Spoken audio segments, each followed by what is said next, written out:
여러분, 지금 제가 말씀드릴 이야기는 정말 믿기 어려울 거예요.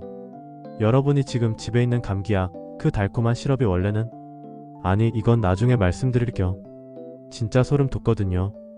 지금 이 순간에도 전 세계에서 매일 수만 명의 사람들이 작은 하얀 가루 하나 때문에 인생이 완전히 뒤바뀌고 있어요. 그런데 이 모든 게 어떻게 시작됐는지 아시나요? 5000년 전 고대 이집트의 한 의사가 예쁜 꽃 하나를 발견했어요. 그 꽃에서 나온 하얀 즙 한 방울이 오늘날 전 세계를 뒤흔들고 있는 그 모든 일의 시작이었다는 거예요. 댓글로 꼭 말해주세요. 여러분이 생각하는 가장 위험한 마약이 뭔지. 제가 오늘 순서대로 얘기할 건데 마지막에 나올 그것은 정말 상상도 못하실 거예요. 구독 버튼도 꼭 눌러주시고요. 이런 충격적인 역사 이야기 더 많이 들려드릴게요. 그럼 지금부터 시작해볼까요?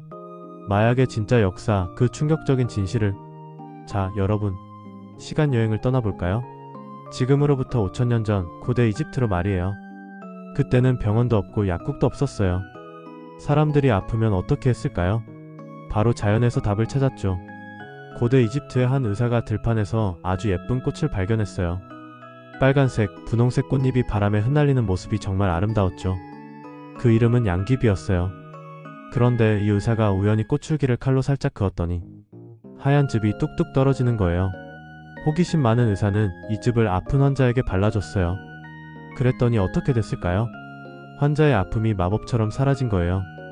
이 신비한 하얀 즙의 이름이 바로 오피움이었어요. 고대 그리스 사람들은 이걸 신들의 선물이라고 불렀어요. 정말 기적의 약이었거든요. 상처가 아프면 오피움, 배가 아프면 오피움, 잠이 안 오면 오피움. 그런데 고대 로마에서도 이 오피움이 엄청 인기였어요. 로마의 황제들도 아플 때면 꼭 찾았던 약이었죠. 심지어 로마의 의사들은 오피움을 넣은 특별한 와인을 만들어서 수술할 때 환자에게 마시게 했어요. 하지만 여기서 무서운 일이 생기기 시작했어요. 처음에는 정말 좋은 약이었어요. 사람들의 아픔을 덜어주는 고마운 약이었죠. 그런데 시간이 지나면서 이상한 일들이 생기기 시작했어요. 어떤 사람들은 아프지도 않은데 자꾸 오피움을 찾았어요. 그냥 기분이 좋아져서 라고 말하면서 말이에요. 더 무서운 건 한번 시작하면 멈추기가 정말 어려웠다는 거예요. 마치 맛있는 과자를 먹다가 한 봉지를 다 먹어버리는 것처럼 자꾸자꾸 더 먹고 싶어지는 거예요. 중세 시대가 되면서 오피움은 실크로드를 따라 아시아 전체로 퍼져나갔어요. 아랍 상인들이 향신료와 함께 오피움도 팔기 시작한 거죠. 특히 중국에서는 정말 큰 문제가 됐어요. 명나라 때부터 중국 사람들이 오피움을 피우기 시작했는데 담배처럼 태워서 연기를 마시는 거였어요. 처음에는 소수의 부자들만 했던 일이었는데 점점 일반 사람들에게도 퍼져나갔어요. 농부들도 상인들도 심지어 공무원들까지 오피움에 빠져들기 시작했죠. 청나라 황제는 이 상황을 보고 정말 화가 났어요. 우리 백성들이 일도 안 하고 오피움만 피우고 있잖아. 그래서 1729년 오피움을 금지하는 법을 만들었어요. 하지만 이미 너무 늦었어요. 사람들은 몰래몰래 계속 오피움을 구해서 피웠거든요. 그런데 여기서 더 큰 문제가 생겼어요. 1800년대 초 영국 상인들이 중국에 엄청난 양의 오피움을 팔기 시작했어요. 왜 영국 사람들이 중국에 오피움을 팔았을까요? 그때 영국 사람들은 중국의 차와 도자기, 비단을 정말 좋아했어요. 하지만 중국 사람들은 영국에서 가져온 물건들을 별로 원하지 않았어요. 그래서 영국은 중국에 줄 돈이 부족했죠. 그런데 영국 상인들이 발견한 게 있었어요. 오피움을 팔면 중국 사람들이 엄청 많이 사네? 영국은 인도에서 오피움을 만들어서 중국으로 몰래 가져갔어요. 중국 정부가 금지했지만 영국 상인들은 상관없었어요. 돈이 되니까요. 1838년 중국 황제는 정말 화가 났어요. 임칙서라는 관리를 보내서 영국 상인들이 가져온 오피움을 모두 바다에 버렸어요. 무려 1400톤이나 되는 오피움을 말이에요. 그랬더니 영국이 완전히 화를 냈어요. 우리 오피움을 왜 버렸어? 하면서 1840년에 중국을 공격하기 시작했어요. 이게 바로 제1차 아편전쟁이에요. 영국의 군함들은 중국보다 훨씬 강했어요. 2년 동안 전쟁을 한 끝에 중국이 졌어요. 그래서 1842년에 난징 조약이라는 굴욕적인 조약을 맺어야 했죠. 이 조약 때문에 중국은 홍콩을 영국에 넘겨줘야 했어요. 그리고 더 충격적인 건 영국이 중국의 오피움을 계속 팔 수 있게 됐다는 거예요. 1856년에는 제2차 아편전쟁이 일어났어요. 프랑스도 영국과 함께 중국을 공격했죠. 중국은 또 졌고 더 많은 땅을 빼앗겼어요. 이때부터 중국 사람들의 고통이 정말 심해졌어요. 오피움 때문에 가족이 망가지고 나라 전체가 약해졌거든요. 댓글로 말해주세요. 만약 여러분이 그때 중국 황제였다면 어떻게 했을 것 같나요? 1800년대 중반, 과학이 정말 빠르게 발달했어요. 과학자들은 오피움에서 정말 중요한 성분만 뽑아낼 수 있을 거야 라고 생각했죠. 1804년, 독일의 프리드리 제르티르너라는 과학자가 역사를 바꿀 발견을 했어요. 오피움에서 가장 강력한 성분을 분리해낸 거예요. 그는 이 물질의 이름을 모르핀이라고 지었어요. 그리스 신화의 꿈의 신 모르페우스에서 따온 이름이었죠. 모르핀은 오피움보다 10배나 강했어요. 정말 작은 양만 사용해도 엄청난 효과가 있었거든요. 의사들은 드디어 완벽한 진통제를 찾았다 고 기뻐했어요. 1853년에는 더 놀라운 발명품이 나왔어요. 바로 주사기였어요. 스코틀랜드의 의사 알렉산더 우드가 발명했는데 이제 모르핀을 피부에 직접 주사할 수 있게 된 거예요. 미국 남북전쟁 때는 부상당한 군인들에게 모르핀 주사를 엄청 많이 썼어요.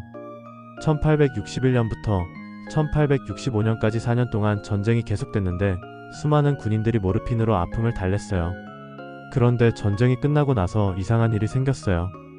집으로 돌아온 군인들이 계속 모르핀을 찾는 거예요. 전쟁은 끝났는데 왜 아직도 모르핀이 필요하지? 사람들은 이상하게 생각했어요. 나중에 알고 보니 이 군인들은 모르핀에 중독된 거였어요. 사람들은 이걸 군인병이라고 불렀어요. 정말 안타까운 일이었죠. 하지만 과학자들은 포기하지 않았어요. 모르핀보다 더 안전한 약을 만들 수 있을 거야. 그래서 1874년 영국의 화학자 C. R. 아들러 라이트가 모르핀을 화학적으로 변화시켜서 새로운 물질을 만들었어요. 하지만 그때는 이 물질이 얼마나 위험한지 몰랐어요. 1898년 독일의 유명한 제약회사 바이엘에서 역사상 가장 큰 실수를 저질렀어요. 이 회사의 화학자 펠릭스 호프만이 1874년에 발견된 그 물질을 다시 연구하기 시작했어요. 실험을 해보니 모르핀보다 훨씬 강력하면서도 부작용이 적어 보이는 놀라운 약이었어요. 바이엘 회사는 이 새로운 약에 특별한 이름을 지어줬어요. 헤로인이라고 말이에요. 독일어로 영웅적인이라는 뜻의 HEROISCH에서 따온 이름이었어요. 그런데 바이엘 회사가 헤로인을 어떻게 광고했는지 아세요? 기침과 감기에 효과적인 안전한 약이라고 했어요. 심지어 모르핀보다 안전하고 중독성이 없다고 거짓말을 했어요. 1898년부터 1910년까지 12년 동안 헤로인은 전 세계에서 기침약으로 팔렸어요. 약국에서 처방전 없이도 쉽게 살 수 있었고 심지어 어린아이들에게도 줬어요. 미국에서는 코카콜라라는 음료수 회사도 있었는데 원래 코카콜라에는 코카인이라는 또 다른 위험한 물질이 들어있었어요. 1903년까지 말이에요. 피로회복에 좋다면서 팔았던 거예요. 그런데 1910년 무렵부터 사람들이 이상한 걸 발견하기 시작했어요. 헤로인을 기침약으로 먹던 사람들이 기침은 나았는데 계속 그 약을 달라고 하는 거예요. 의사들이 조사해보니 충격적인 사실을 알게 됐어요. 헤로인은 모르핀보다 훨씬 더 중독성이 강했던 거예요. 바이엘 회사의 광고는 완전히 거짓말이었던 거죠. 1914년 미국 정부에서 해리슨 마약법이라는 법을 만들었어요. 헤로인과 모르핀, 코카인 같은 위험한 약물들을 함부로 팔 수 없게 만든 거예요. 다른 나라들도 하나씩 이런 법들을 만들기 시작했어요. 하지만 이미 너무 많은 사람들이 이 위험한 약물들에 중독된 후였어요. 1920년대 미국에서는 금주법 때문에 술을 마시는 것도 불법이었어요. 그래서 사람들이 몰래 술을 마셨는데 그때 마약도 함께 퍼지기 시작했어요. 갱단들이 술과 마약을 함께 팔았거든요.